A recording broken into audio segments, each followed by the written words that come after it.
But now, in June, just 1 month later, that vision was already tarnished.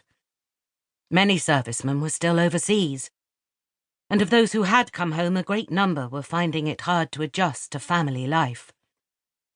Rationing was worse than ever, and shortages of paint, bricks and building materials prevented city dwellers from repairing the war damage to their houses.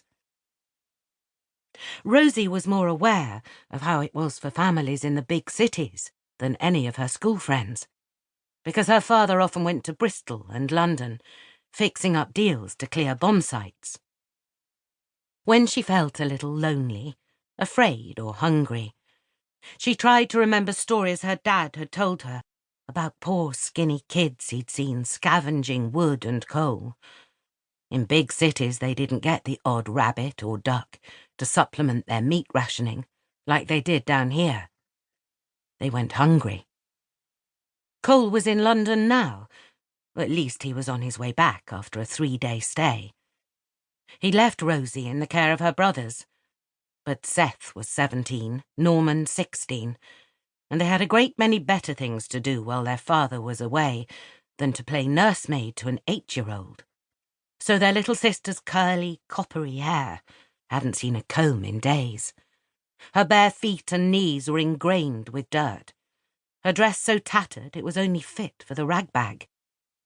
Yet, despite these clear signs of neglect, Rosie looked robustly healthy, if a little small for her age. She also had a remarkable air of happy self-assurance, even here in such undignified surroundings. A familiar, distant, rattling, rumbling sound made Rosie forget the spider and run out to the orchard, pulling her knickers up as she went. Jumping up on the log pile beside the chicken house, she peered across the moorland in the direction of Birtle. The shimmering heat and tall grasses growing along the rines and ditches prevented her from seeing if the approaching vehicle was definitely her father's pickup truck. But it was unlikely to be anyone else's. Few trucks, indeed motor vehicles of any kind, came to this part of the Somerset Levels. Despite the beauty of the surrounding flower-speckled moors, May Cottage, the Parker home, was not the picturesque chocolate box cottage its name suggested. It was a dilapidated turn-of-the-century farm labourer's house, almost concealed by mountains of scrap metal flanking it on both sides. Old tractors, broken-down rusting cars and motorbikes, timber, filing cabinets, bedsteads, worn tyres and ancient farm machinery. Cole Parker saw nothing incongruous in piling such objects in a place where herons and kingfishers fished in the tranquillity of the ditches and rivers. He didn't see his forest of junk as ugly or grim. It was his living.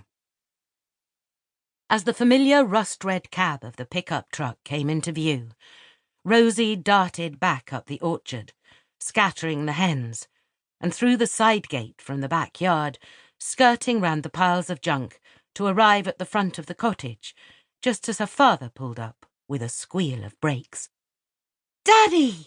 she yelled in welcome, waving both hands excitedly.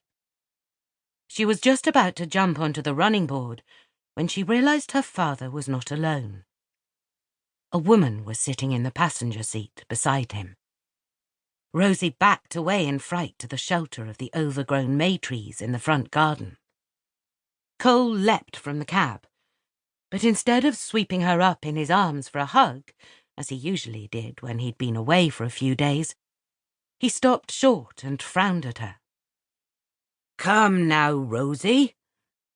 That's no way to behave," he bellowed at her. His usually slow speech quickened with irritation. "Come over here and say hello to Heather. She's come all the way from London to be a ma to you." Rosie stared at her father in stupefaction. Her father had never before encouraged visitors to May Cottage. Indeed, he'd brought her up to view strangers with suspicion. Now, with no advance warning, he had brought home a new mother. "Ma,